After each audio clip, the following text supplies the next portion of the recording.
Hello, everyone, and welcome to Gaming Public Radio GPR Cast. I'm your host, Jacob Wagner, and I'm joined, as always, by these weirdo cohorts of mine, Luke Miller and Ricky Beckett. Ricky, how are you doing today? I'm all right. Good.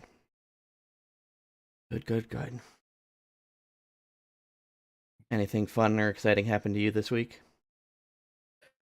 Well, let's see. I have mostly been getting ready for my cybersecurity boot camp. Ooh, that's right. You know, my dad's an expert in the field, so I talked to him about it, and he had a lot of good things to say. Because I know absolutely nothing about the field, anything IT related. I have no idea how well I'm going to do, but he said he thinks I'll do well, just because he knows the type of person I am, and I'm a good student. And it's all the software stuff is literally just learning a new language, and having learned two dead languages, Koine Nice. Greek and Hebrew. That's Well, awesome. ancient Hebrew, I should say. Um, he said because I did well in those, I should do fine with all that stuff. So, Cool. yeah, I just had the orientation week and some optional pre-work stuff that I decided to do because I'm excited about it. Yeah. And so, yeah, I think I'll do well as long as I'm as studious as I was in seminary and college, and just keep up with it. Um, Otherwise, gaming wise, or not, this week I've been playing a lot of Pokemon Scarlet. Ooh. Um, I think it's just a mix of Pal World, and now that I got the analog pocket, I've been playing Pokemon Leaf Green, and my yellow version came in, and I was like, I want to continue Scarlet, so I've been playing that. Awesome. Of course, it still has its usual issues like poor frame rate at parts, and for the most part, it's kind of fun. Awesome. It's a Pokemon game. Yeah. Awesome. Luke, how are you doing today? Yeah, I'm doing okay. Had a touch of real life today. I was doing the dishes and I just saw water pouring out of under my sink cabinet. Oh no. I'm like, what the heck's going on here? So I emptied all that stuff out, and a pipe had become disconnected, and so I had to call a plumber and deal with all the water damage. And now there's mold under the cabinet, and Oof. that's not gonna be a fun thing to deal with as a homeowner. No. Which owning your own home is nice until it comes to repairing crap. And then repairing crap with one hand, it's pretty much impossible to do. So, but thankfully, we have a plumber friend who helped us out today. So Oh, thanks, good. plumber friend, if you're watching. Awesome. Always But good to have. gaming wise, I finished Last of Us Part Two finally at this go round, and now I'm just cleaning up trophies for the platinum. So Sweet. Awesome. how about you? All right. My week has been meh. No, mostly it's just been doing more of my class and then not getting jobs. It's been frustrating and obnoxious, and I'm getting sick of it. So that is what it is. But oh well, we'll continue getting along. That's just how things roll. So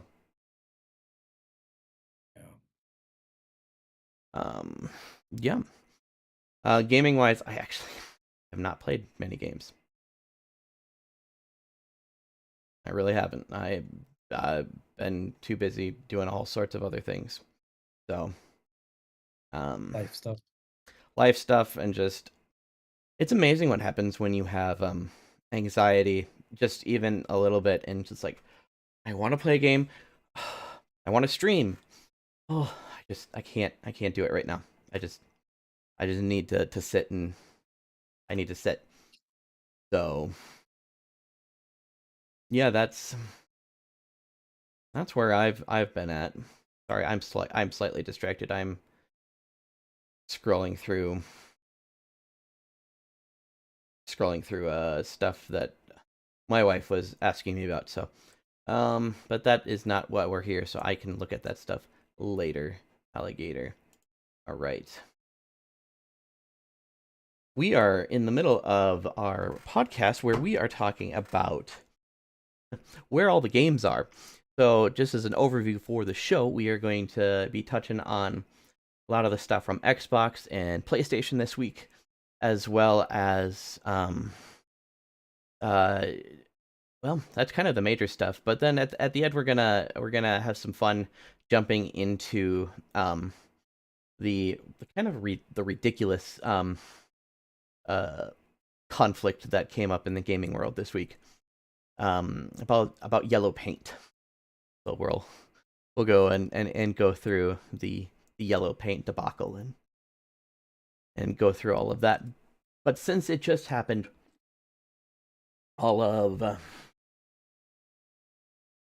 6-ish hours ago, I thought it wasn't supposed to be coming out until like 5 o'clock my time. I think I ended up remembering the wrong time. I did forget. I read that completely wrong. It was 3 Eastern, right? Yeah, it was 3 Eastern. I thought it said 3 Pacific. Oh. Well, that's usually developing companies. They usually go by Pacific time. So. Yeah, well, it's 12 p.m. Pacific, 3 p.m. Eastern, 8 p.m. GMT. But I somehow read the 3 and the PT right next to each other, and it's like, okay, so I got it at 5 o'clock. All right, I'll look it up then. But I just watched after I was getting my windshield fixed. yeah. So, Xbox. We had our huge discussion last week about all of the possibilities of what could be from all of the different rumors. They had a 22-minute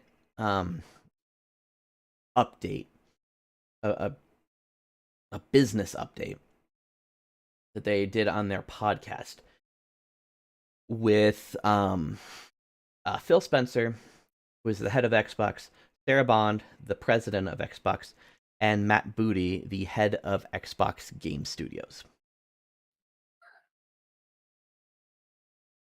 And they got straight to the point, but they were also very vague. Yeah, I noticed that. Straight out of the gun, Phil Spencer just goes, that they had originally planned to start for the show starting in December. So this has been in the works supposedly for like 2 months. After they had acquired Activision Blizzard, they were probably going to lead with that because, hey, let's celebrate all of the Blizzard stuff, kind of that's going on. I guess we'll get that good news. Well, no, that's in the games. We're doing that later. But they had to switch around what they were going to do because of unforeseen news that came out. Basically, everything these last couple of weeks. Yeah. Going I'm looking at the transcript of the podcast because that is up on Xbox's website, which helps because it's good to reference back to. Right away he tackled the exclusivity question. So they are not at this time having a lot of games go to other consoles. They are, however, take 4 games to other consoles. And he refused to say what those 4 games were. Quote, I'm not going to name those games. The teams that are building those games have announced plans that are not too far away.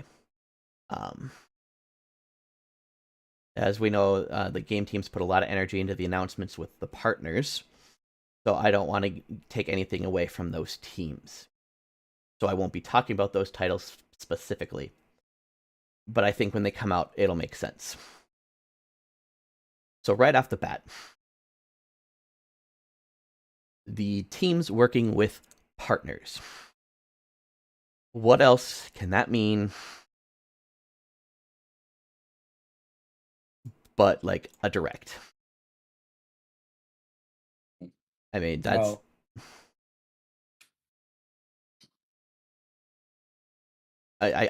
well, especially for announcements coming soon that are not too far away. The supposed rumored Nintendo Direct is a partner Direct, is what it's supposedly been narrowed down to, and it would make sense if they were going to be announcing things like what are the Hi-Fi Rush and it's going to be Hi-Fi Rush and either like Pentiment, Sea of Thieves, or Grounded, because that's what all of the gaming internet seems to think are the 4 games that will be announced for one or both of the other consoles. So that Hi-Fi Rush makes sense if that's what it is. It's not a different style of game. Sea of Thieves might be too much. Grounded, probably too much online play. So I probably Pentiment, but I have no idea what that game is. He went on to describe the development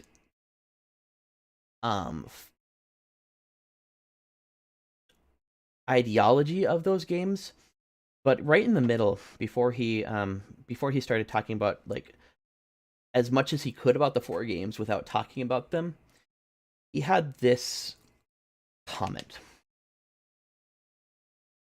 I do have a fundamental belief that actually, hold on. We're going to get back to all the specifics. I'm going to go through the entire thing of what they did, and then we'll dissect everything later. Does that sound good? Okay. Yeah, they went and talked about the 4 games. Then the other 2 started piping up, talking about Game Pass, talking about how all of their games are cross-save, cross everything. You could pick everything up from the cloud. Oh, and some of this stuff, the game state, you can only play on and found on Xbox, but we want to share those with other players. They talked about Activision Blizzard with some news of games from that starting. I'll just say it, starting with Diablo 4 coming March 28th. But note, that is not for all Game Pass users, as was in a separate interview that Phil Spencer did. It's for not for Game Pass core users, which is what Live Gold used to be. They just changed it over to have everything under the same branding, and they have 34 million Game Pass members total. That includes those core members, supposedly, in that umbrella thing. So the last one of the last times that people had seen numbers for live gold while it was live gold was about 8 million. So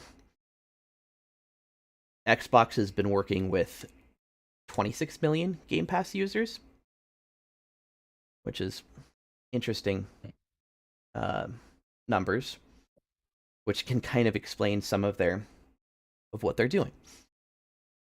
They talk about how Minecraft and like Call of Duty, those franchises were just built and they do so much better on all of these other places. Of course, we're gonna put our stuff elsewhere. We are one of the largest game publishers on PlayStation and one of the largest on Nintendo.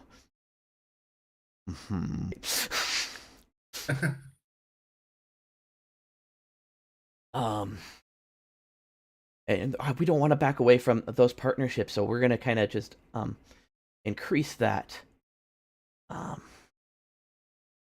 Of course, the best experience somebody would have for these games is on an Xbox hardware, but that's not going to be everybody. So we fully accept that we are going to have Xbox players across all kinds of devices.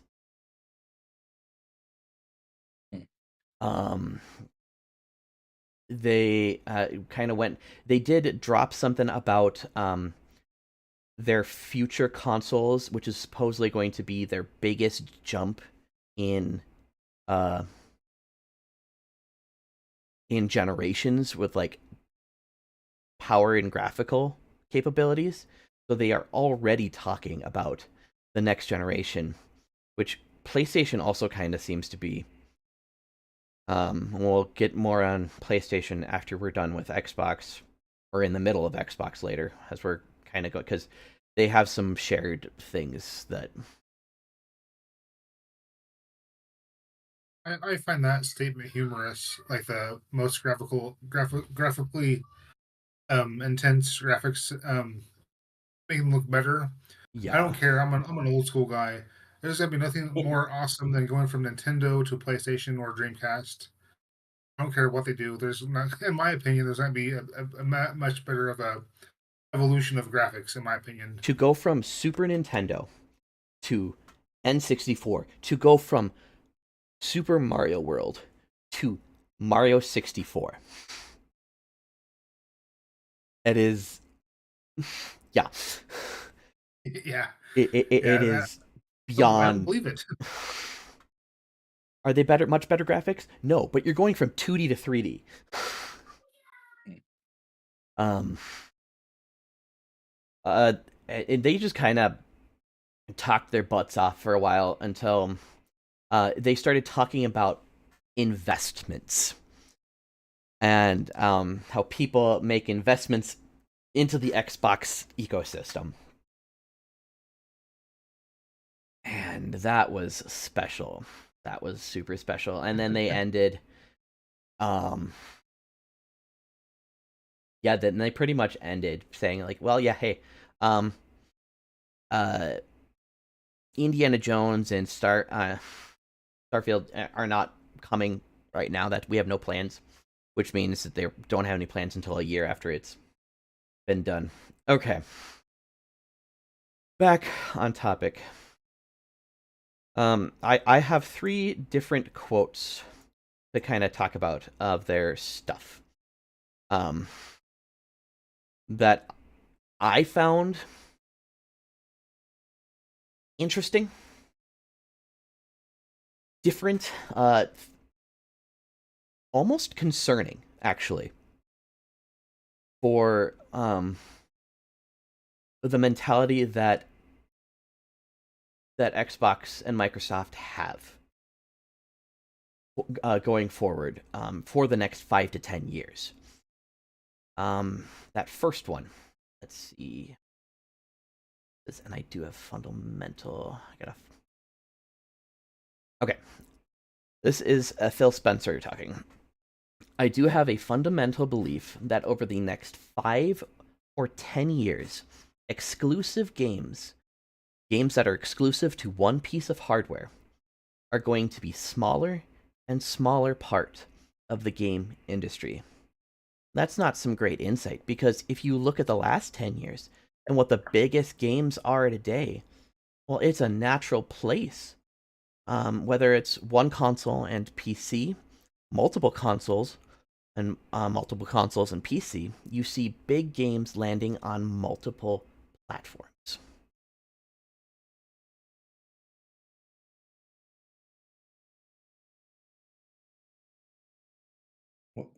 When I heard him say that, I can honestly see where he's coming from. I would think I would generally agree with that. I think There are big exclusives, but the way I see it, I think I do see that most big game drops do release on multiple consoles. yes, most games do, or they come to PC in a year after they've been released. Mhm. I will give that. Oh, I really wish I had those numbers.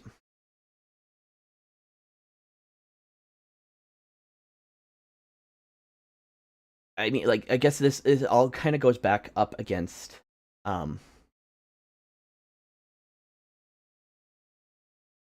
Nintendo then, because they are pretty much the only one who is doing exclusives without having those Mhm. exclusives sent anywhere else. Yeah. And it kind of how he's saying, like, oh, it's just going to be a small piece. Well, of course, it's going to only be one company, because everybody else is doing this console and PC thing. But even that, like, the biggest games. How many copies of the last Call of Duty came out?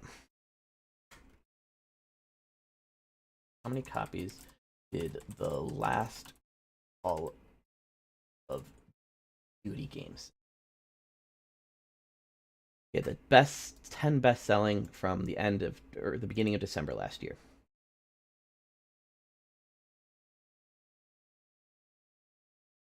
Please.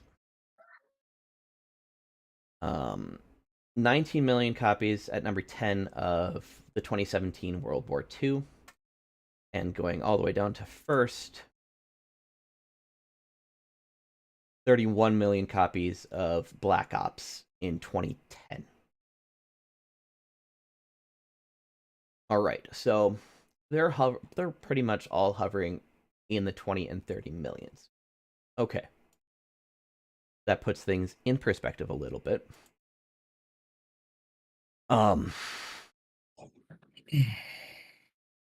The top 5 Nintendo Switch games, not any other systems, just Switch games, are all 27.5 million and more as exclusives. Up to Mario Kart 8 Deluxe, which is at 60.58 million copies as an exclusive. Yeah. Animal Crossing, almost 45 million. Smash, 33.6 million. Breath of the Wild, 31.6. Mario Odyssey, 27.6. Pokemon Sword and Shield, and then Scarlet and Violet, 26.1, and then 24.3. And then we get to 20 and below. So we won't go on that. The fact So that clearly there is a lot of money to be made with exclusive console. yeah, and that's kind of what, like, one of the first points, that it's just, oh, the only way you can sell things is to have them on everything. Yeah. Really? How did I put it down here? I wrote up. I ranted after this thing. For viewers, I ranted. Those guys had to see my ranting notes.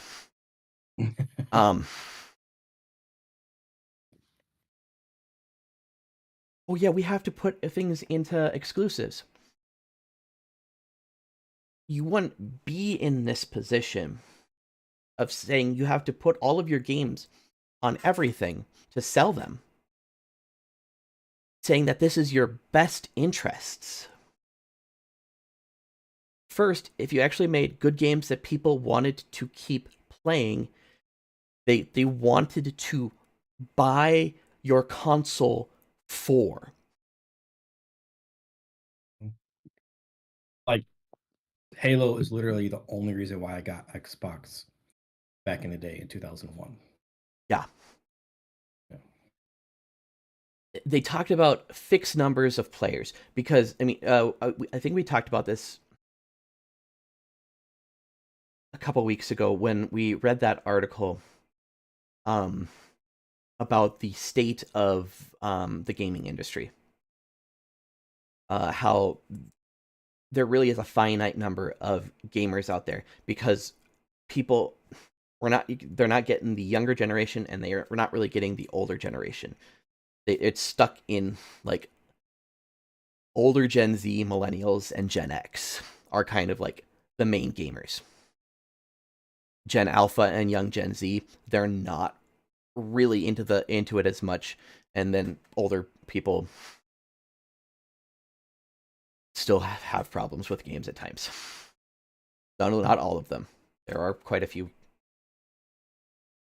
older individuals that I know play a lot of games, so that's not it's not a blanket statement, but it's a generalization.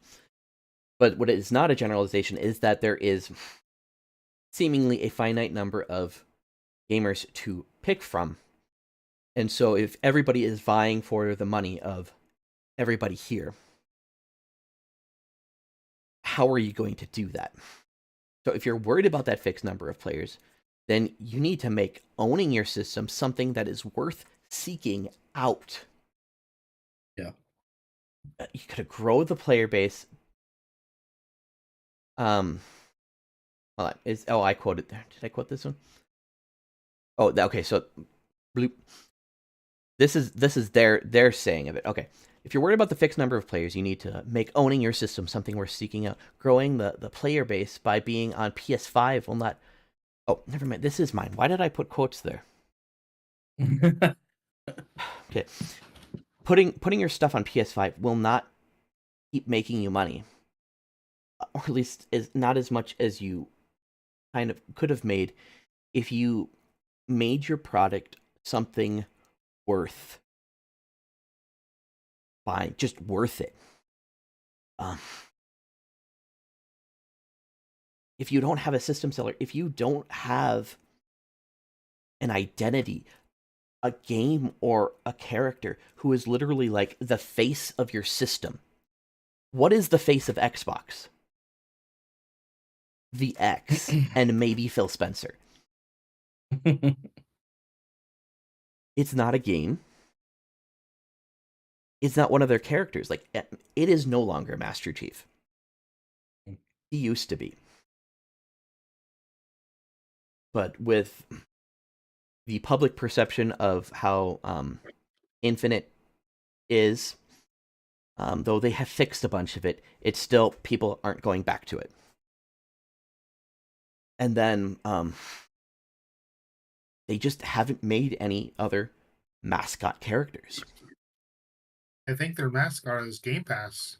I mean, I say that facetiously, but that's true. Yeah. Their mascot is Game Pass. Except you can play Game Pass on a computer. That's Yeah, not. I get that, but That is that's the still mascot. not buying an Xbox. Right. It is not investing into the ecosystem. Like their consoles, and this is kind of PS5 too. They're not going to make anybody want to buy one who isn't already a gamer, because it's just a mid to low grade PC. By the end of their lifetime, it's almost an obsolete PC. And they're doing this over and over again. No creativity, no hook for new people. Why do you think the PS2 sold 154 million consoles? We've talked about this. Yeah. It was also a DVD player. It was the cheapest DVD player you could get. Yeah. And so even years after the PS3 came out, the PS2 was still selling mostly in not necessarily third world countries, but countries that are not like South America. Yeah, top of the technology line stuff.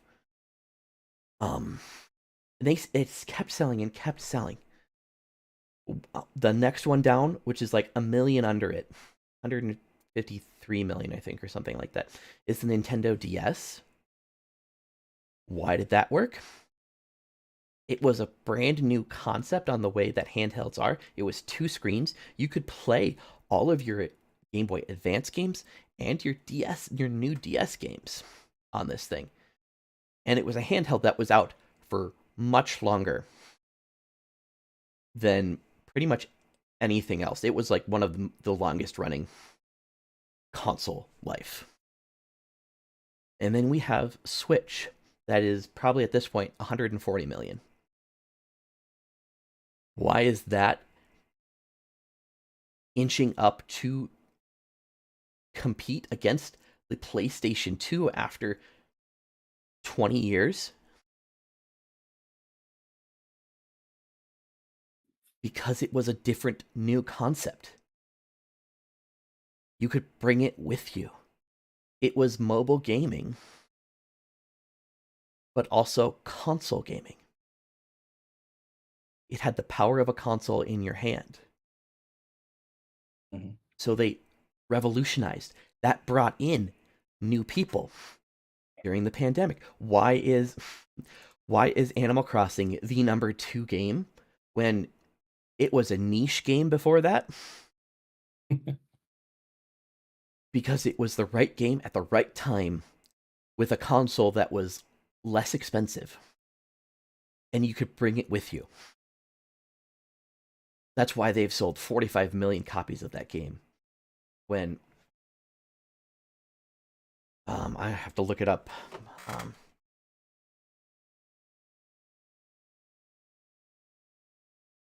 Spy game. The one that was previous. Okay, that was a Wii U one, so that's not going to count. Because that was only half a million. The 3DS one was 3.5 million. The one that got the most before that was New Leaf on the 3DS in 2013. 13 million. That's triple. Because they brought in a new market. Yeah. They brought in new people, so they were able to go and do this. I don't think Microsoft or Sony saw that type of numbers. Yes, the console, you could never find the consoles for the first bit, but that was mostly because of scalpers. They weren't selling out of all of their stock in March, April, May, June. I think July too. Nintendo could not keep Switch consoles in stock, and this was 3 years after it had released. Mm-hmm. So, you can't have exclusives. Bull. Absolute bull.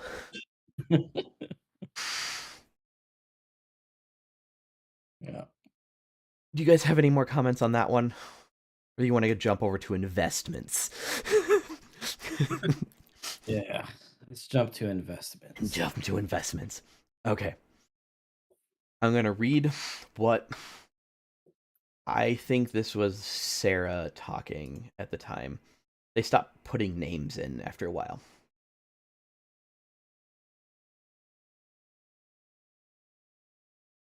our investments in xCloud, our investment in franchises like Minecraft and now Call of Duty and other large franchises so that we learn how to build those.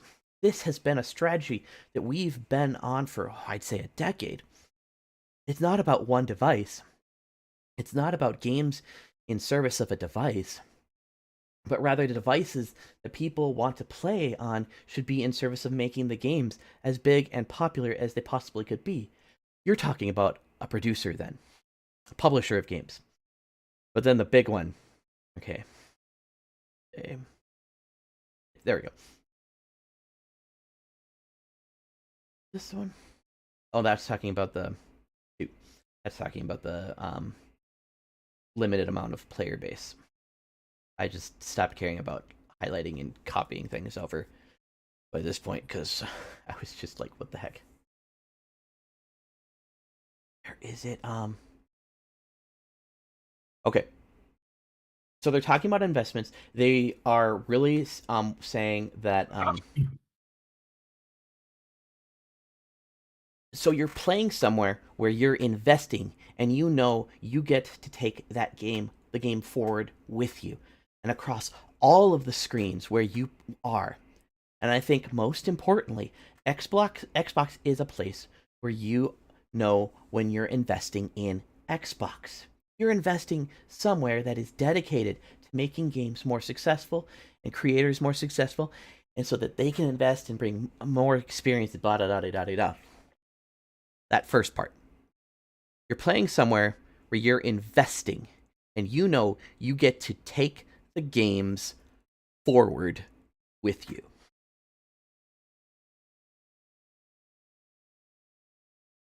Okay. If you're a digital person, sure, that's fine, whatever. What about physical owners? Because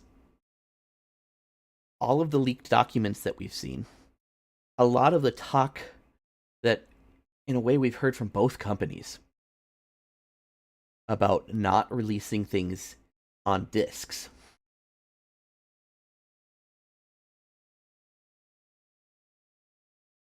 Are they going to just, well, it sucks to be you, you invested wrong? Or are they going to say, okay, hey, you have this game, I'll give you a digital code so that you can have it and keep playing it and keep going with it wherever you want to play it?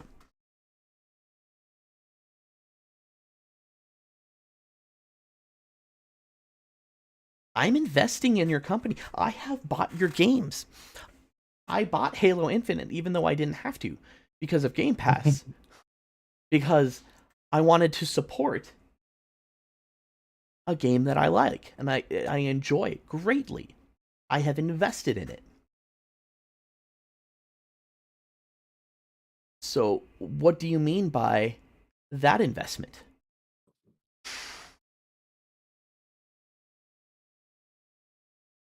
What are you guys' thoughts on investments?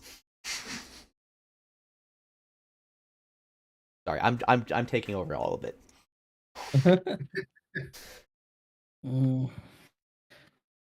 I know. My first thought when she said, when I heard her say, our investments in franchises like Minecraft and now Call of Duty, my first thought was, oh, what? Like Minecraft and Call of Duty. Who cares? I certainly don't.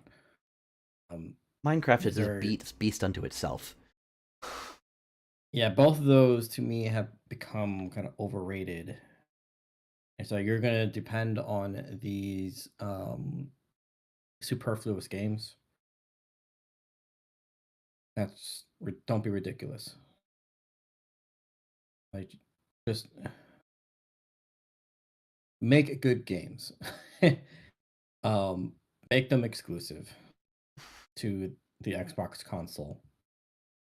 How difficult is that? Apparently very. Wish they would just take a look at Nintendo's business model. I mean, they have done so much investing. $40 billion into Activision Blizzard, plus another 20 because of other things. Yeah. They spent $60 billion to get a company that one of their games will only get 30 some odd million over a couple years, but the game also cost probably 30 million to make. Mhm. They're trying to No, say, we're sorry. no, go for it. We're talking about Call of Duty. I remember my favorite Call of Duty that came out was Modern Warfare 2, Mm-hmm. like back in 2012, 2011, Yeah, or sometime around then. yeah, Um, that was my favorite Call of Duty back in the day. But if you compare that to the Call of Duties we're getting now, it's night and day difference. That they're crappy now. They're the same thing over and over rehashed. Um, and if they expect to make their money there, they're in for a rude awakening. Because then they just fire Vince Zampinella, like one of the writers and creators of Modern Warfare 2. yeah, How are they planning on doing that when they let their good talent go? I don't know. That's just my thought on it. yeah. It, it, they're spending money to make money, which a lot of time works because you have to expand at some point. But your investments have to make money. And if your investments take so much to produce, kind of shooting yourself in the foot. Uh, They should invest in Pocket Pair. I mean, Developer Power World. yes. Oh well, they talked about that. Like, oh yeah, with Pal World, we had that on Game Pass, and that was like amazing and awesome. Like, Mhm. okay, you had 7 million people playing on Game Pass. I think that was the number. It was either 7 or 9. It's a couple weeks ago. I'm not scrolling down that far. Um, okay, all in good. But because it was behind in its development process, people bought it on Steam then. 19 or 12 million. The 19 total. Where did I talk about Pal World last? How many weeks has it been? I think it was 2 weeks ago. Control F it. Pal Yeah, World. Pal. that's what I do. 19 million. 12 on Steam, 7 on Xbox. And most of those on Xbox were Game Pass.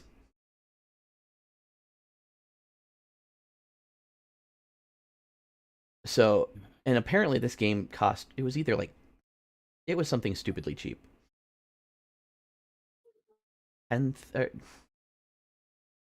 10,000 was what I heard. I saw a number going around.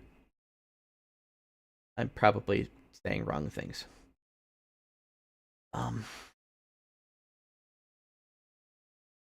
Yeah, it's the investment cost of that is just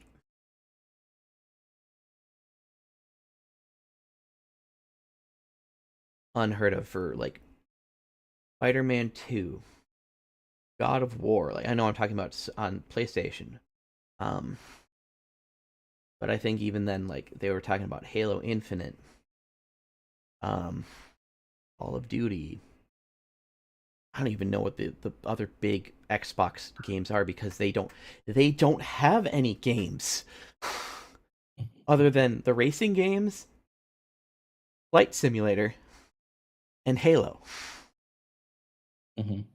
What are the other tentpole Microsoft games? I mean, maybe this is just me because I don't live in an Xbox world. But where are the games? I had made a post also talking about stuff because somebody's talking like I can tell you PlayStation. This is somebody else. PlayStation players don't want to play Starfield now. Not after seeing how it really is. Only ones they want is like Hi-Fi Rush. I'm like, they already have an opportunity to play Starfield on PC, either purchased or through Game Pass. Mhm. There is a core issue that Xbox needs to address. They are working. They're putting a Band-Aid over a broken bone,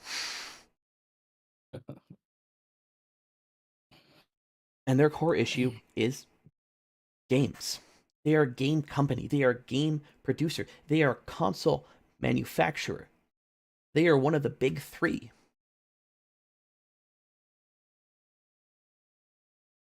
And they don't have a game to call their own enough to draw people in that PlayStation that they're selling half as much as PlayStation. A report came out that PS5 it was a 2-to-1 sales, about 41 million sales of the PS5 to Xbox's 25. Nope, hold on. Never mind. That's that. Where did I put that?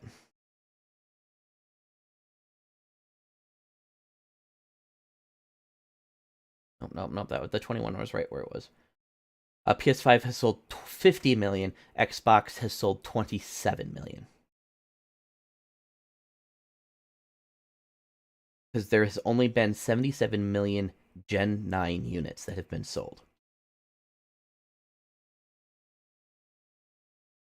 I think this is a good point to bring in PlayStation. Okay, well, let's go from the sales. PlayStation 5 cut their forecasted sales of this year from 25 million down to 21. They feel that they have already reached their peak of sales and are going to be declining from here on out. The PS5 has been underselling the PS4 for like month to month like comparison of when they started and where they're going. Every single quarter it has been under, and overall sales it is under at this point in the PS4's life cycle as the PS5 is right now. So even Sony isn't doing as great. Might be console price, it might be game price, it might be economy. I mean, like there are so many different facets of this. But then PlayStation comes out and says that they have no plans to release any first-party games until at least April of 2025. Jeez. That's 13 and a half months from now. Oh. Why? This is more of some of the stuff. They mean the PS5 has had a gradual decline of unit sales. Their software sales have decreased with no plan for release of a major franchise titles. Burden of acquisition related costs, they're easing up on that.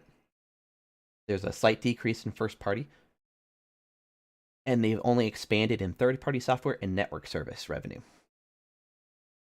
Do you guys, I saw this number today. Do you guys know how many first party games Sony has put on PlayStation 5 in its life?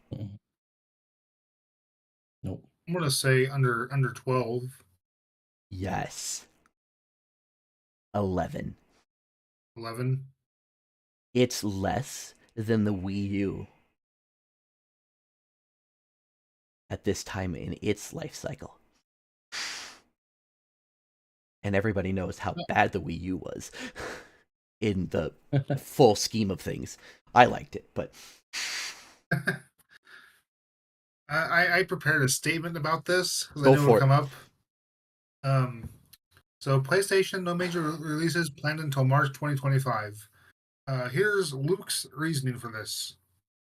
Of course, rising development costs, extended development time. The PS5 is in its late phase life cycle, which sucks as it seems it recently started to hit its stride. I think we'll see PlayStation rely more on second and third party support, as you just read. And the later half versus later stages is an important distinction when it comes to language. Latter half makes sense as it's been 5 years. So I'm not worried. I have over 100 games in my backlog to play. So later versus late stages, I think we're okay there. And I don't think Sony will see. This is my main point. I don't think Sony will see another successful run of games like it did from 2017 to 2020. No. The stars were aligned. It's a different Sony that is shifting to live service games to make more money. So we'll continue to see how this develops, and there will always be a change, of course, for PlayStation. So if we look at that, the 2017 to 2020, what games came out for PlayStation at that point in time? We had Days Gone, which kind of sold soft. We had Ghost of Tsushima. We had Death Stranding. We also had God of War 2018. I mean, those are some awesome kick butt games that all And came out there Spider-Man. back to back to back. Spider-Man and Last of Us Part 2. So they just had a gigantic run of awesome games at the end of the PS4 life. Mm-hmm. So I don't think we'll see another Sony like that for a long time. No. So that's what I think. And it's sad because like I've seen so many posts of people joking, "Oh yeah, this game won't even be until the PS6." So they're just putting it all towards that. Where like I know I shouldn't be doing this. I am always going to compare these guys with Nintendo because Nintendo has been in the dumps multiple times. They have made the wrong decision multiple times. They've still pulled themselves back out. And now, like, looking at the Switch seems to be in its swan song year. They are still putting out content. Yes, a lot of them are remakes. But this, like, Princess Peach game is looking more and more interesting with all of the different abilities that they're giving her. And it's like, this doesn't seem like a throwaway game. Which is interesting if we're having a possible direct in March, right around the time that's going to be released, saying, oh yeah, hey, here's the next console. And then we still have two remakes, one of them being an absolute cult classic in Paper Mario Thousand Year Door. Some numbers came out. You will hear all about this and more on the Nintendo podcast that I'm starting. I'm going to be doing those on Saturdays. Nice. That Super Mario RPG, the remake, or remaster, has sold more in a couple months than the entirety of the last couple Paper Mario games in each individually total. There are these old cult classics of Mario games that people are like, give me. So they are still have cash cows coming out, even though it's the end of their life cycle, because they can make games quicker. And they always seem to have something in their back pocket instead of releasing everything as soon as it's ready. ready. I know, Luke, all the games you listed off, they didn't really have the problems. But kind of since 2020, there have been so many games that have been released that have just been in horrible states. Indeed.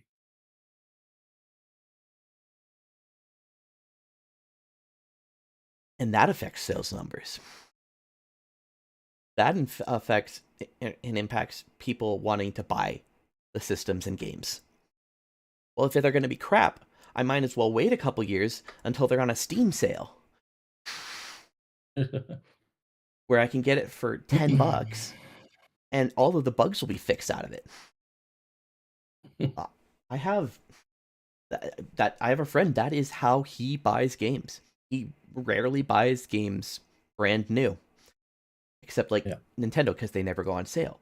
All the rest of them will come to PC, they'll come to Steam, and then he just gets them a couple years, even a year down the road. There were some major games of 2023 that I have already seen discounted to ridiculously low prices. Yeah, right now Jedi Survivor is half off. The other ones. No, that one didn't come out last year. Lies of P is already kind of on sale a whole bunch of times. It's right now 25% off. Like, that's the other thing about sending all of your games everywhere. They're going to be discounted super quick. That's just how it ends up happening.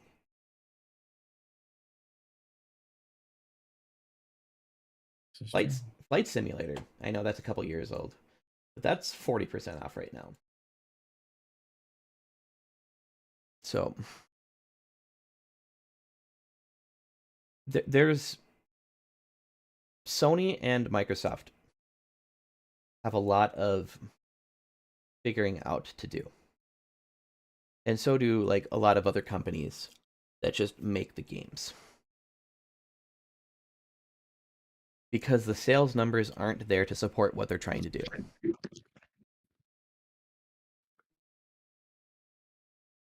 And we read that from that article. The model of gaming right now is not sustainable. Yeah. Except for Nintendo.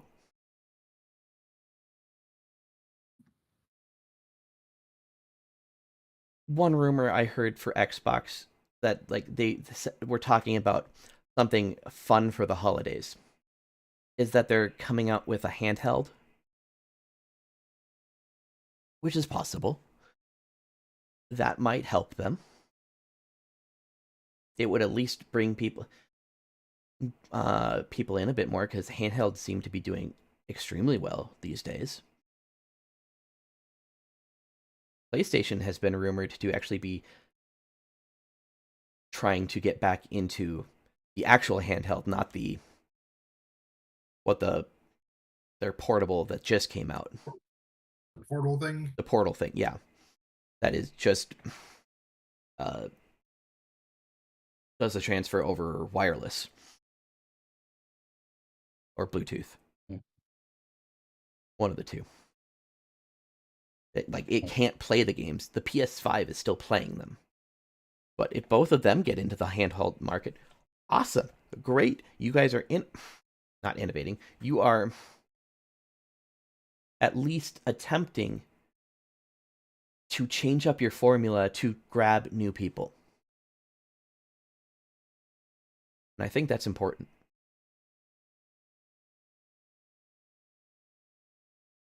Because if we don't do anything about it, where's gaming going to be in 5 to 10 years? Instead of, oh yeah, there's no exclusives in 5 to 10 years. There's hardly any gaming in 5 to 10 years if this keeps up. much you want to play a live service game. Ugh. It'll just be Nintendo 5 to 10 years.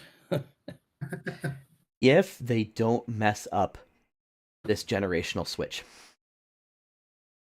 and that is their big worry right now, and we talked about that last week. They are extremely worried because they've always messed up from a good generation to the next. It has always been a bad generation after a good generation. In home consoles, not handhelds, in the home consoles. Yeah. Jeez, we've spent over an Give hour us another on this topic. GameCube. Give us another GameCube. A GameCube was a failure. Oh, really? That was one of the failure systems. It sold like crap. I have that number actually. Where? All right. Give us another GameCube controller. How's that? Yes.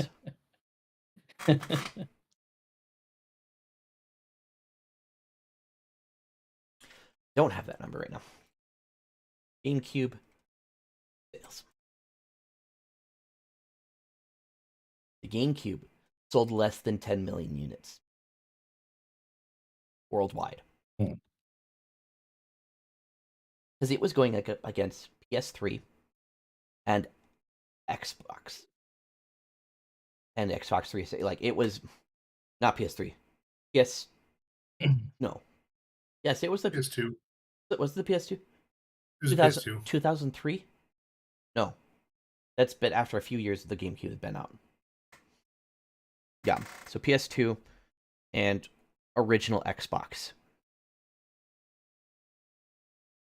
The purple lunchbox just didn't match up to the mindset of PS2 and Xbox in the minds of gamers in the early aughts. You know, you said it was 10 million worldwide. Yeah. Oh, I worked at Walmart at that time in my life. I was in high school / college, and I remember seeing like end caps of those for $100.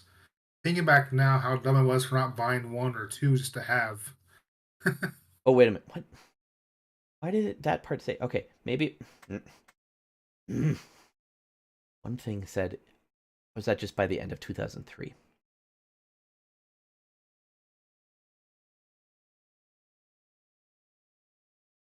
Okay, that was only halfway through its life cycle. It did end up with 21.74 million total. Still not as much as the N64. No. I just looked up.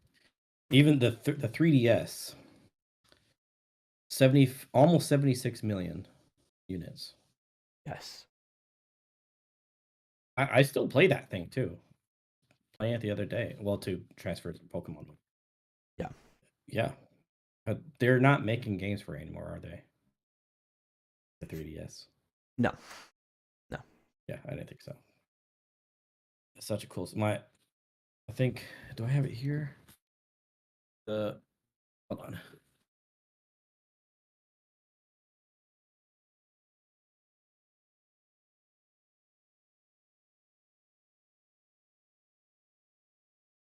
Yeah, the specific model I got for it is awesome. It's my second one, but yeah, this is the model I got. Oh, nice. Yeah. Nice. I have. I love this thing. I have the Majora's Mask one. Oh yeah, there you go. Also nice. That's a good one. So, like, the original Nintendo sold almost 62 million. The SNES sold almost 50 million. So, original, super. 64. Okay. It went down. It went NES, SNES, 64 at 33. GameCube at the 22. And then it went to the Wii, which shot up to 5th place before it was dethroned by PS4 and Switch, with 101.6 million, and then the Wii U sold 13.5. I didn't like that system. The Switch, Anything that forces you to use motion controls, I despise. the Switch has That's why I sold didn't play. over 10 times as much as the Wii U has. I think I talked about that the Yep. other week. Yep. Like 139 mil, I think. Yep. So, Yeah. wrap it up because we need to get on to other things because it's been an hour. It's been an hour talking about this. Yes.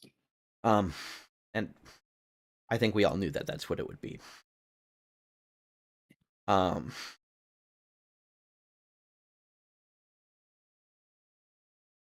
There is something rotten in the state of Denmark. Is there? With Microsoft and Sony. What that is, who knows? Is it leadership? Is it ideas? Is it application? Is it people fearing for their jobs? Is it how long development takes? I mean, like, there's so many different things that it could be. But there are some core issues with Xbox and some timing and development issues with Sony, I think, is fair to say.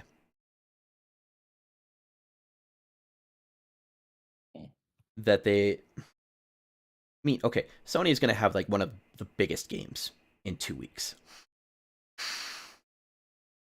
But it's not from them. Final Fantasy VII Rebirth. Oh yeah. Okay. It's not of their doing. It's just because of a partnership that they have with Square. Yeah. That they will be okay. Yeah.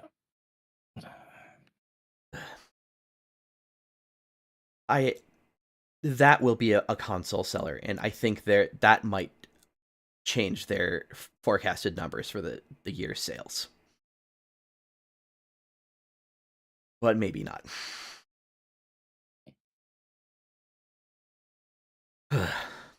Okay. I'm sorry I took that over for a lot of the time. I think I was getting out some anger issues of just life. I was taking it out on Microsoft. Deservedly. All right. Fun news. IGN has announced that they will be holding a 3-day in-person fan event this summer called IGN Summer of Play. Or no, that's not what it's called. It's called IGN Live. I think it's going to be similar to the Summer of Play events that have happened the last like 3 or 4 years. Is it going to take the place of E3? I don't know. In the last 3 years, that yes, that's what it's been. They have done a digital E3 basically. They were the ones who were kind of heading that up. With, I think, Kind of Funny Games helped out last year. But so hey, we'll have something in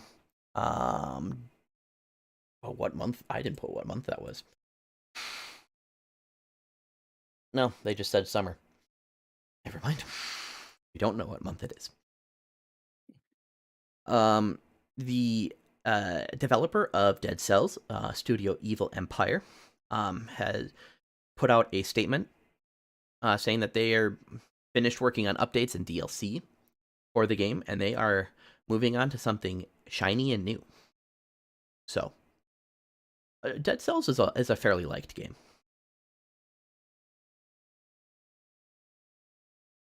On some sad news, 2 things in a row here, and then we'll get to games. The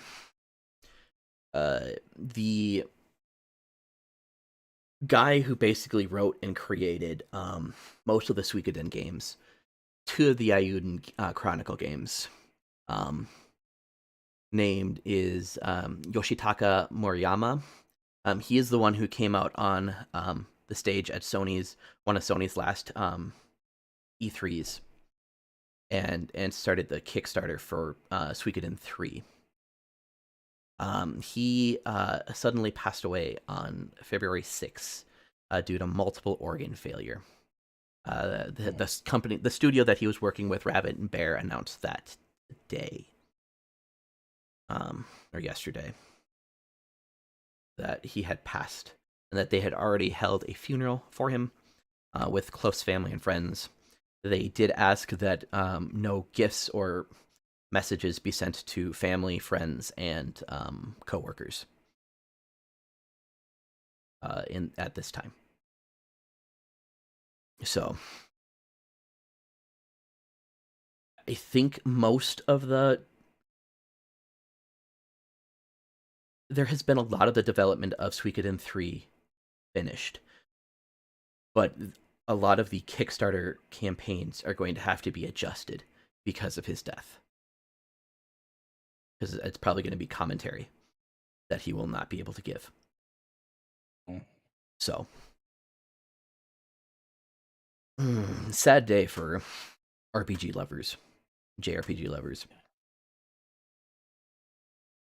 And then on to our dumb recurring news article.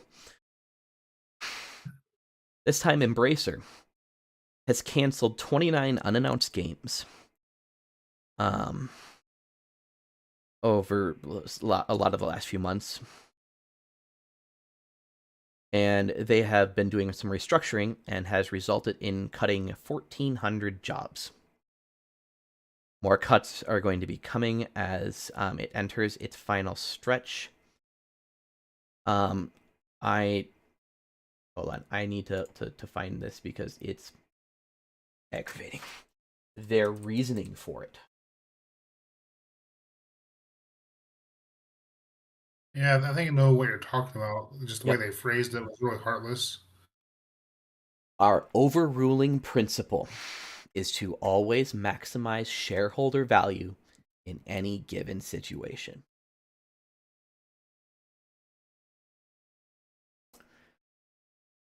So if all of these people have just been recently cut, that brings our total of this year at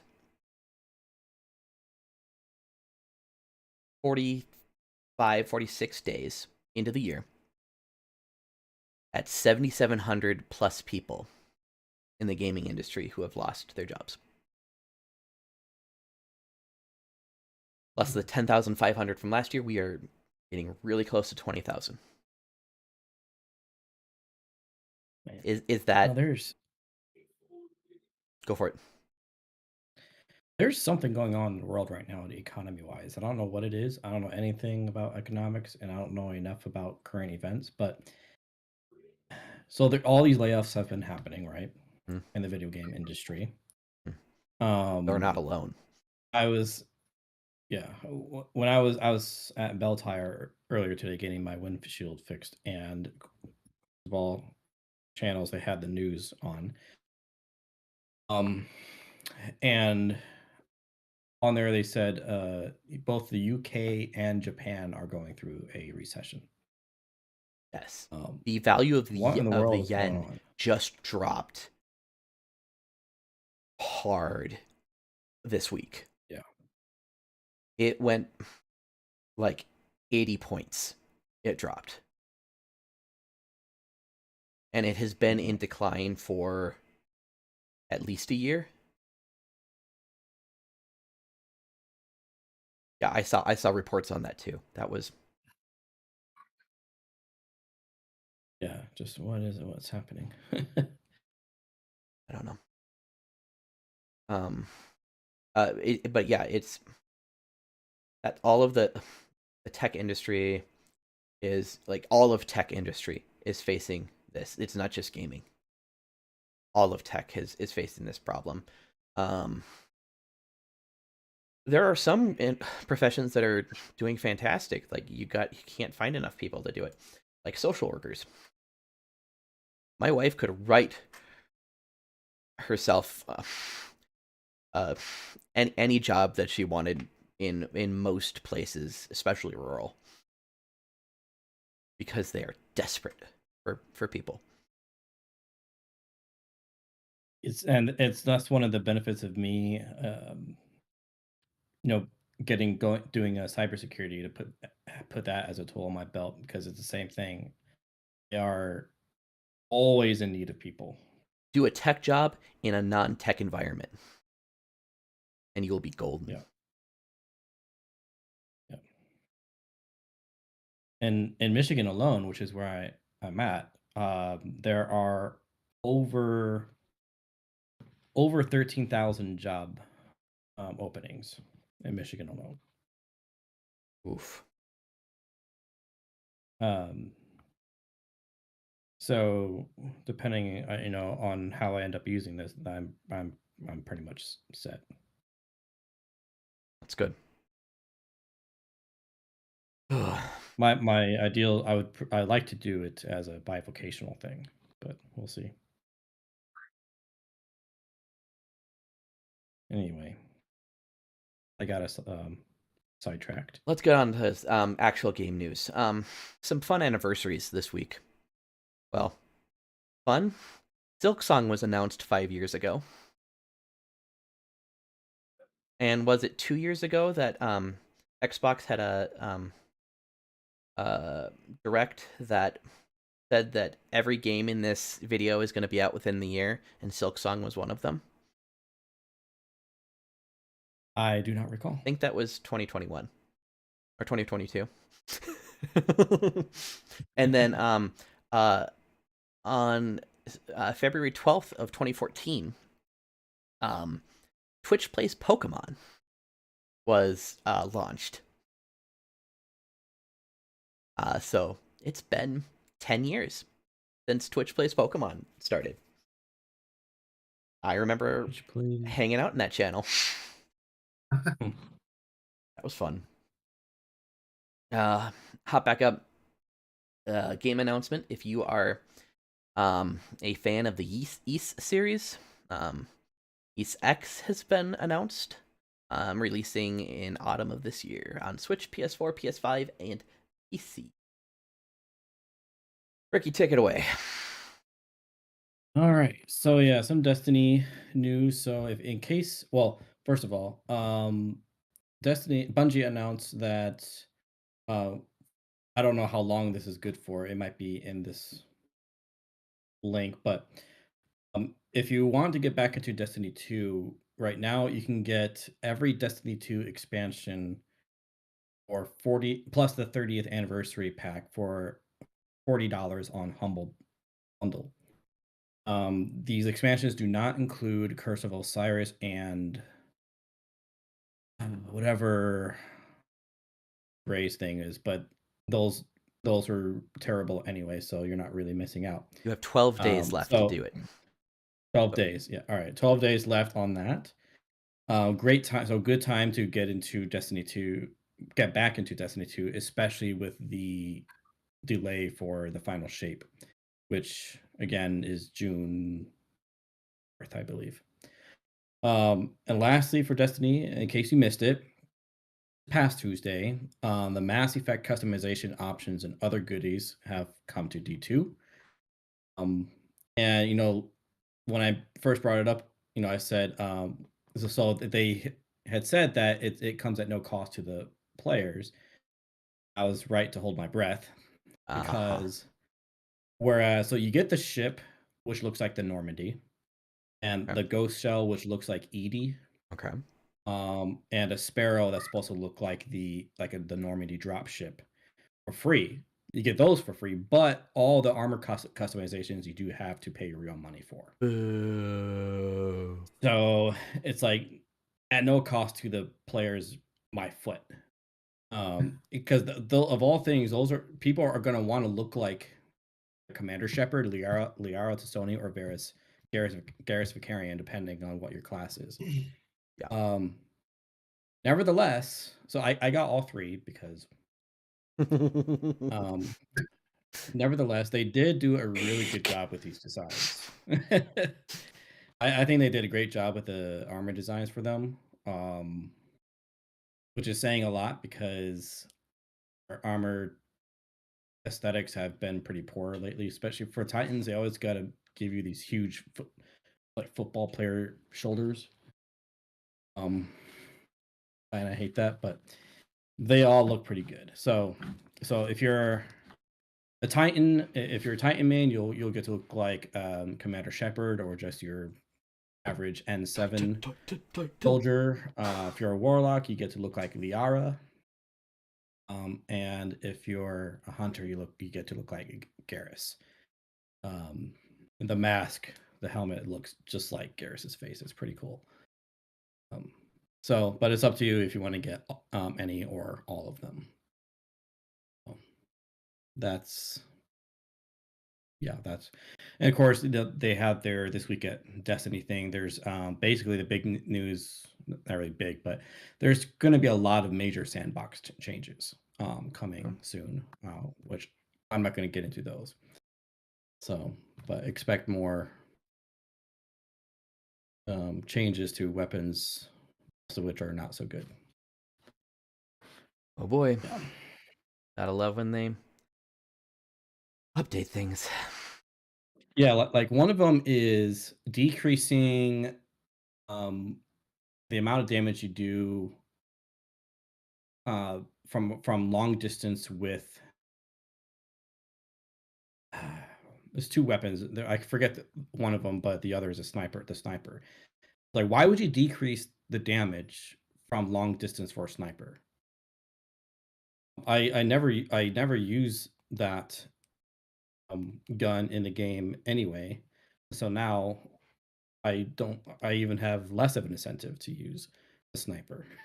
We're gonna decrease the damage from far away. That's the entire point of a sniper. Yeah, exactly. But anyway, that's Destiny 2. What's next? Luke, are you in the show notes thing?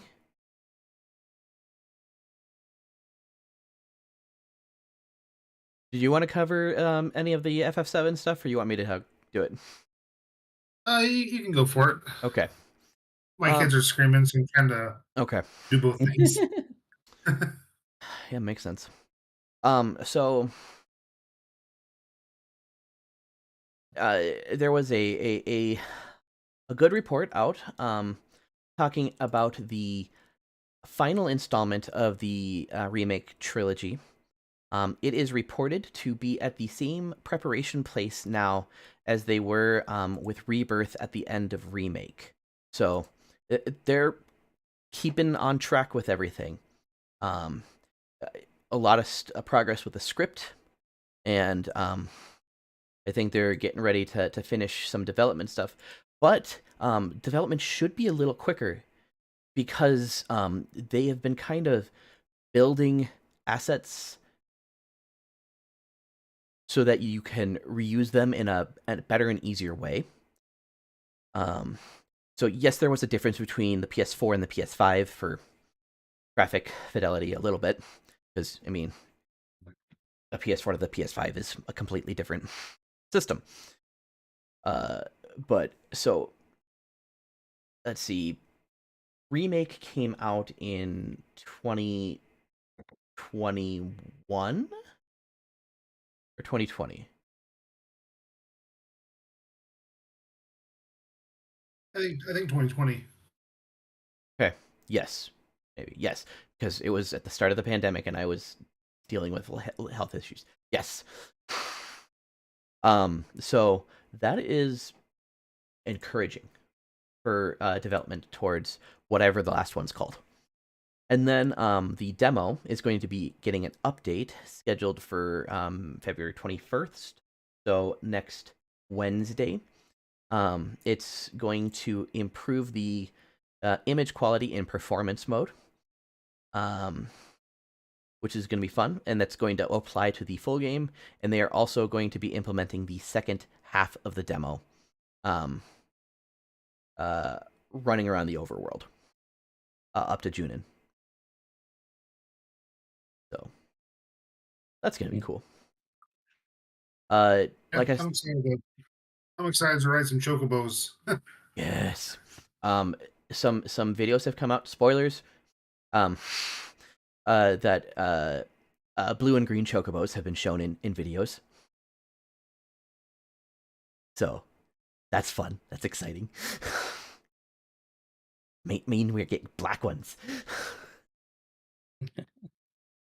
For Black History Month. End of spoilers. Like I said before, D4 is coming to PC Game Pass on March 28th. More Activision Blizzard games to come. And as I noted before, not all Game Pass subscribers will get it because the old Live Gold ones will not receive it. Just the core Game Pass is what it's called. Yeah, I know I talked about that, the 34 million Game Pass subs, and maybe subtracting 8 million from that, so they're working with 26 million people for Game Pass stuff. This came out of left field, though. That's why Embracer can, or Tencent can start working on Elden Rings from Soft, with help from Sony and Tencent. I'm going to double check on that before I keep saying it.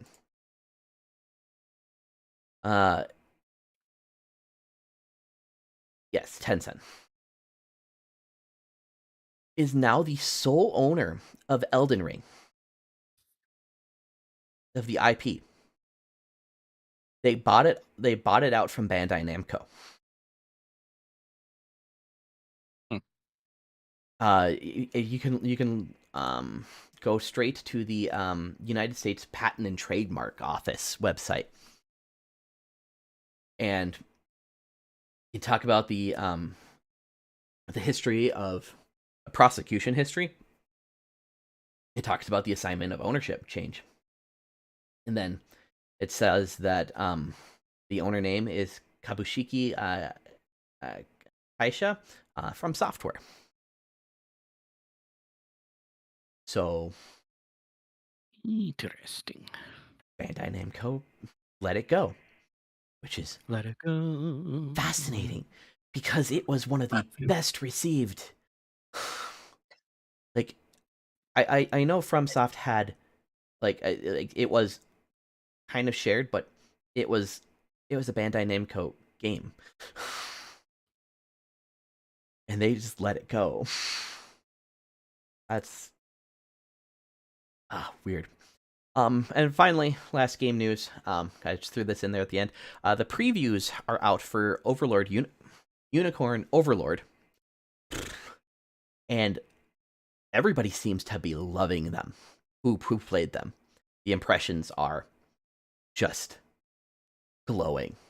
It's Vanillaware crossed Ogre Battle, crossed Fire Emblems. They just released a new trailer earlier this week, or the other day. I don't know which one. They have class character promotions, just like Fire Emblem. It is sounding to be an excellent RTS. Yeah, I'm usually not an RTS fan, but I love Vanillaware, so I'm so excited to play this game once it releases. Maybe this will turn me into an RTS fan. But I just love their art style. It's so beautiful. I try so many times with RTSs. I keep buying them, and I keep like playing less than 10 hours. I'm like, I'm done. I got Tactics Overlord, not Tactics Overlord. What it's called? Tactics Ogre. Yes. I got that for PS5 and I haven't even played it yet. So hopefully once I get through Unicorn Overlord, I can do the Tactics Ogre game as well.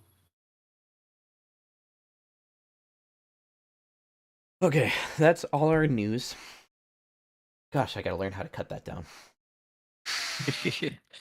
Well, we had a really big topic today, so We did have a really big topic today.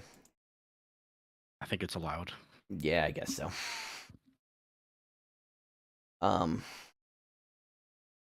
Roundtable? Round table discussion. Mhm. Hold on, I'm.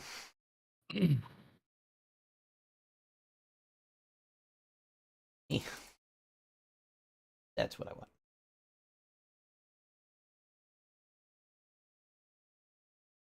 Okay, I'm just doing editing. All right, so yellow paint in games.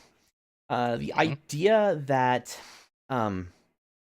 you are told where you can do anything, like oh, this is a climbable thing.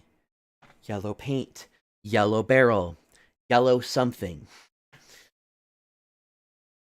It's in a lot of games.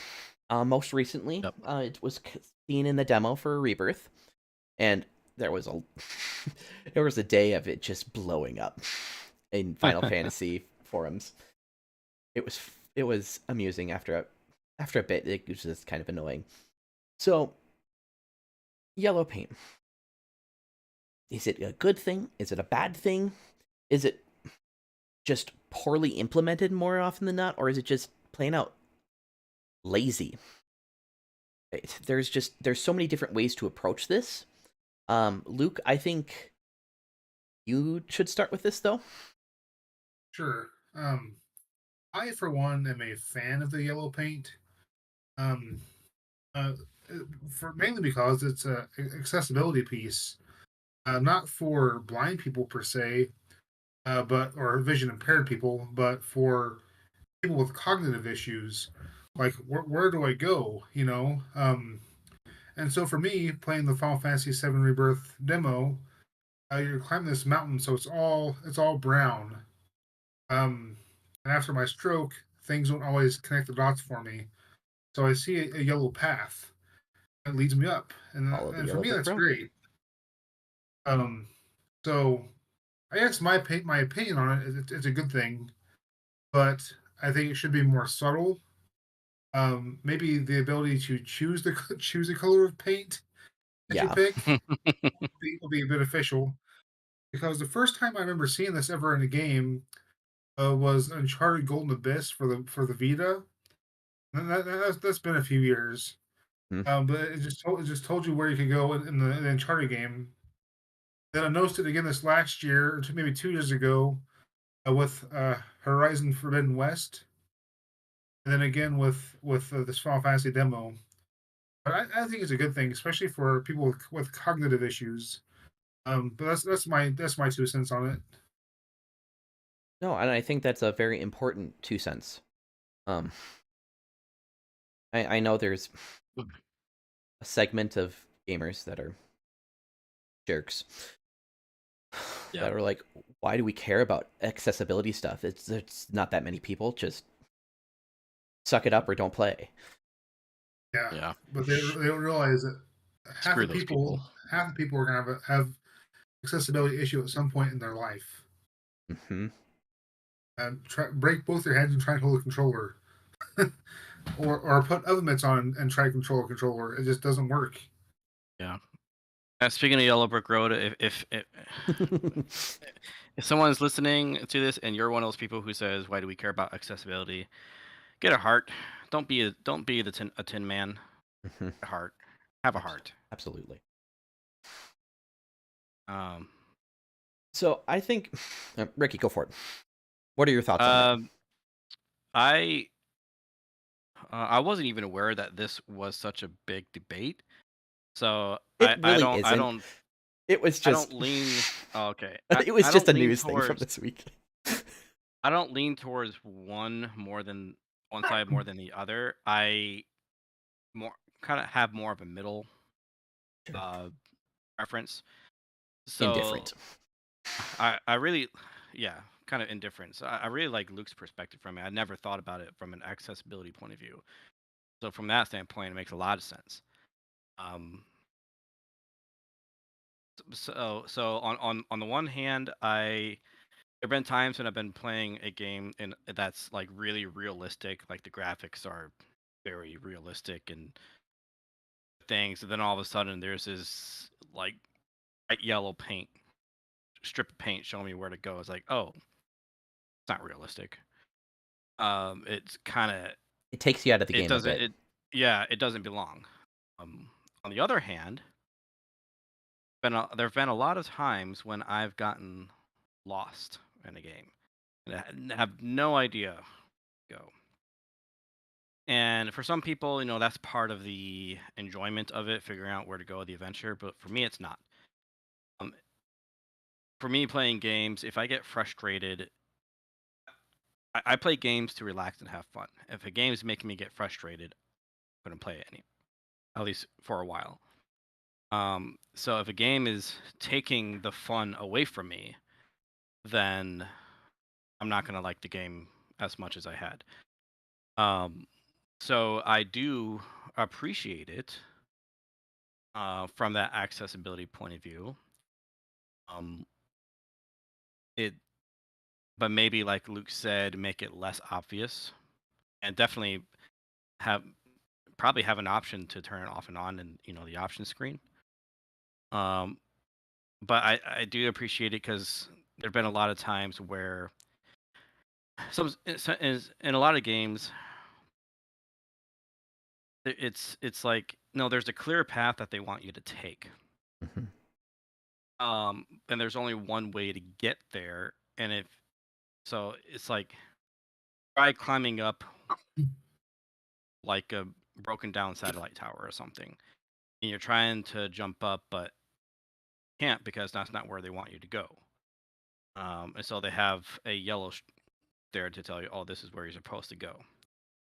I appreciate it in that it's because like if that yellow strip weren't there, then I'll think, oh, I guess I'm not supposed to go up this way, and I just go back down and try finding another route, and then get frustrated because there is no other route. um, so I do appreciate that when like there's only one path to go up and there aren't like multiple paths that you can take like an Assassin's Creed style. Yeah. Um, where it doesn't matter where you climb up. So that's my middle ground, my middle view. Speaking of like Assassin's Creed, um, that might be one of the instances of well placed subtle with some of the like the nubs and things that you can like. Hey, I can. It fits into the scene because it's like boards coming out of a building. Hey, that It's yeah, much subtler, and you know what to look for. and Like you it's said, it's it's a built dark into thing on usually a dark thing on a light background. yeah, it's built into the environment, so it makes sense.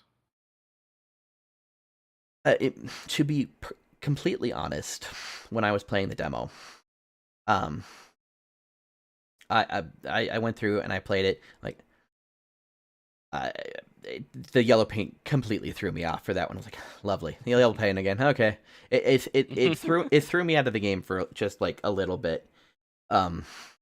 Mostly because there were also the like floor icons telling you, Yeah, the go up this ladder, yeah, cross this bridge. Yeah. and like one of the I think this kind of goes back to some of the design too. It's like, okay, it's not like just like a straight up. It goes back and forth, and it's like, okay, you have to actually put the joystick towards that direction. It's like, please just treat this like a ladder, and let me just hold up. Because how many times I'm like, I think I'm going in the right direction. Nope, nope, nope. Oh, there it is. Um, it that just little section did throw me off just for that bit. Now, I stepped back from it. I took a look at it, and it's like, and then hearing you talk about it during the week, Luke, we kind of had some posts talking about the different things that I'd seen you do on Twitter, talking about accessibility. Like, okay, hey, that does make sense. That does make sense. Just like you guys said, I wish it could be more environmental. I understand. Probably why it isn't is because that is more assets that you have to make instead of a color. And it's a lot more work for development to go through.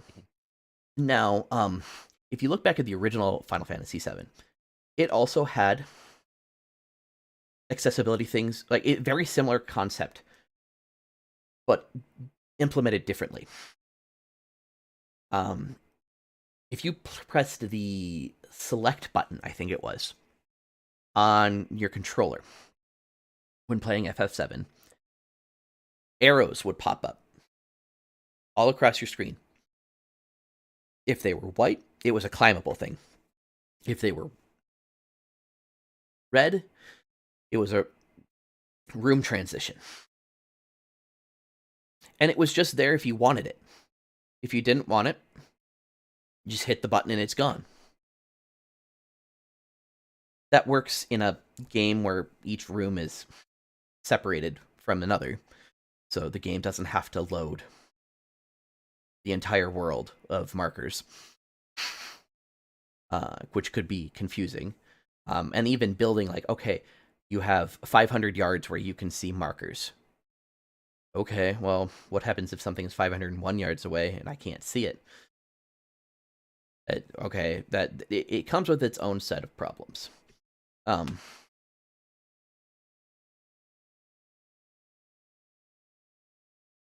It's an interest, and I think the other part of it is that it is often used in the slowdown of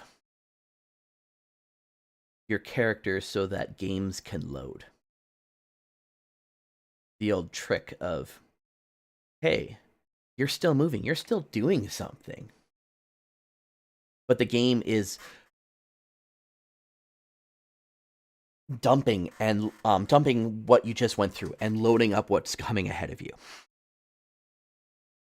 And it's just like, so you're going through it at an even slower pace. It's just like,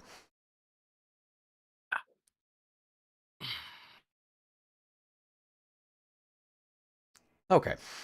So yeah, I think Luke, your idea is the best though. Just let it be on a color wheel, or because even then, like, sometimes people can't see yellow as well as they can red. If they change the usually nowadays there's the option to change, like, put on colorblind mode, whatever for where. Yeah. So I'm wondering if you do that, if it just does that automatically for it. Yeah, but like it when it's in colorblind mode, it looks really funky, and like Unless you're colorblind. And that's not the only impairment that people have in a visual sense. And so having them separated would be nice. Or as a button to like turn on and off. That is. So is it lazy or poorly implemented? I think it's more just developers haven't fully come around to the idea of creating these bits of their content in ways that could be changed, because they just haven't taken the time to set up that programming set. Would it take long? Depends on the programmer. Depends on the program. Are you using Unreal or Unity? It might be quicker. Are you using your own thing? Then you have to figure out something so you don't break your entire game. Yeah. With color. It is likely not as easy a concept to do as, like, oh, just have a toggle. Yeah. Probably not that simple. No. So, yes, I've probably come around a little bit on it to be yes. The usage of it for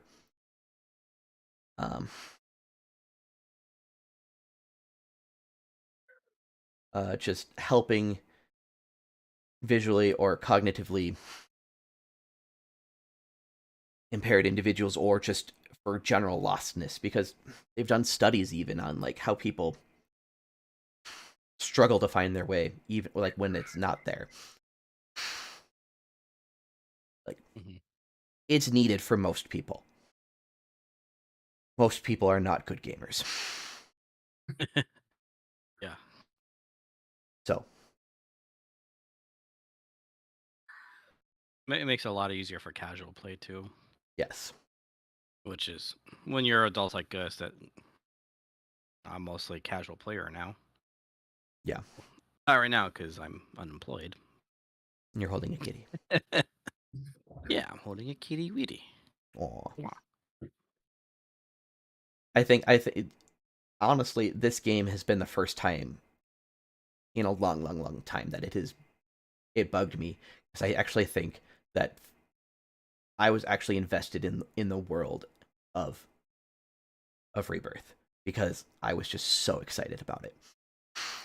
I was there. It's gorgeous, man. And then like did Sephiroth come through earlier with a paintbrush or what?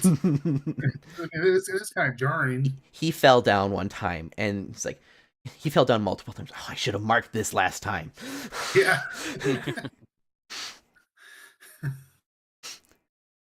Or Hojo did.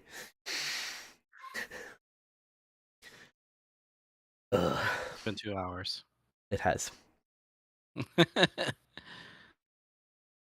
Yep. So Nintendo show. It has 2 names. I'm still just figuring it out. I will have it down by the time the show is. Probably Saturday later night. 9:30, 10 o'clock, probably.